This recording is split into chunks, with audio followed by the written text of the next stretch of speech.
السلام عليكم، ازيكم يا حبايبي؟ عاملين ايه؟ يا رب تكونوا بخير. النهارده هنعمل اكله سهله سريعه. يلا معايا نقول بسم الله ونشوف معانا ايه. معايا هنا نص كوبايه زبادي، عليها معلقه قشطه ومعلقتين او 3 زيت، واحط كمان شويه لبن. ما تكتريش قد ما انت هتعملي. لو انا طبعا هعمل لفه واحده، لو انت تعملي لفتين كده لغايه ما الزيت يختفي. تحطي عليها شويه فلفل اسود عشان انا هحشي بيها حشوه حادق، لكن لو هتحشي مسكر مش لازم تحطي فلفل اسود ولا تحطي اي حاجه. كمان هنحط بيضه، وده حبايبي حطيت عليهم بيضايه واحده. اقلب كله كده. ممكن بدل البيضايه تحطي بيكنج باودر، ما تحطيش بيض. يبقى حطيت نص كوبايه زبادي ومعلقه قشطه وبيضايه ومعلقتين او 3 كوبار زيت. ما تكتريش زيت عشان انتي هتقليه في الزيت. هنعمل فطاير زي بتاعت بره واحلى بدل ما بس احنا هنعملها بايه؟ هنعملها بالجلاش. وادي معايا هنا لفه الجلاش اهي زي ما هي، والحشوات طبعا جبنه ولحمه مفرومه. ممكن تحشي جبن بس، ممكن تحشي لحمه مفرومه بس، ممكن تحطي عليهم خضار براحتك. بصي الحشوه دي اتفنني فيها انتي براحتك زي ما انتي عايزه. وزي ما قلت لك ممكن تعمليها حلو بسكر يعني، فما تحطيش حبه فلفل اسود اللي انا حطيتهم. بعد كده ادهن ورقه الجلاش كده اهو، كل ورقتين 3 كده مع بعض. امسك ورقتين كده اتنيهم كده برضو اهو، بس عشان هي اول ورقه متقطعه. بعد كده ادهن نص الورقه مش كلها، واجيب الحشوه بتاعتي. انا هحشيها لحمه وهحط عليها شويه جبن، دي رومي على شيدر. انتي بقى براحتك زي ما انت عايزه تحشي.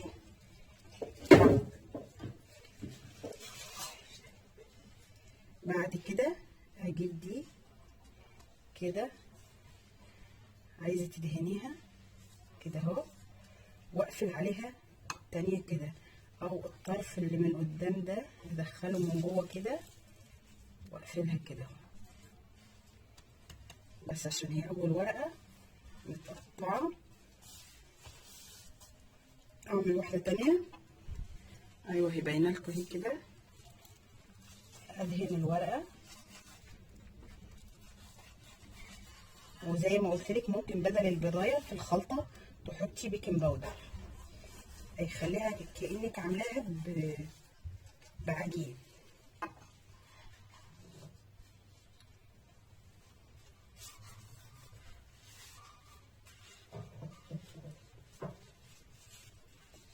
والجلاش لما بيبقى صالح بيبقى احلى على فكره. انا بس عشان جايباها بقالي كام يوم وحطاها في التلاجة.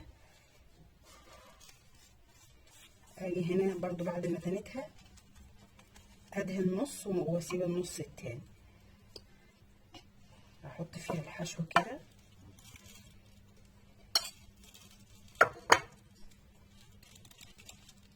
عليه شويه جبنه، ممكن زي ما قلت لك تحشيها جبنه بس.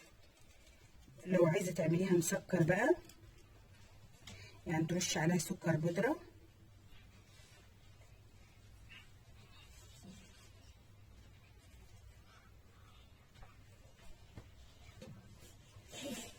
الورق بتاعها متقطع اهي، ونجيب التانية عليها كده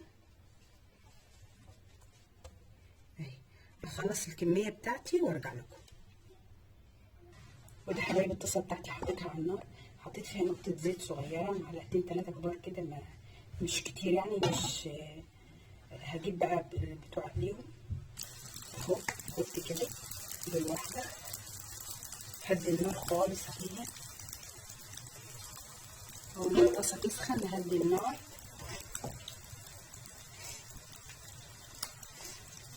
واحده صغيره اهي.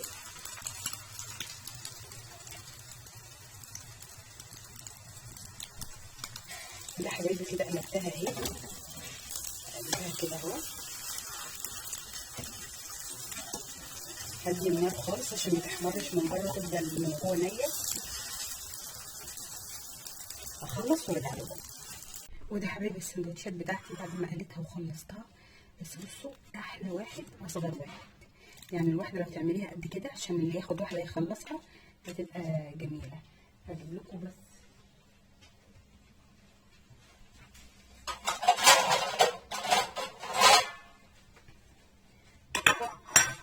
عشان اقطعها اهو كده.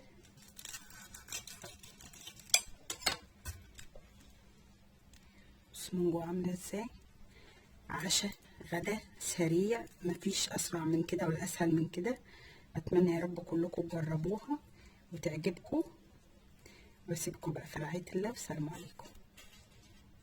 ممكن تحشيها جبنه، ممكن تحشيها خضار، زيتون وخضار، يعني حاجه مفيش بعد كده تاني. اتمنى يا رب تجربوهم ويعجبوكم. السلام عليكم.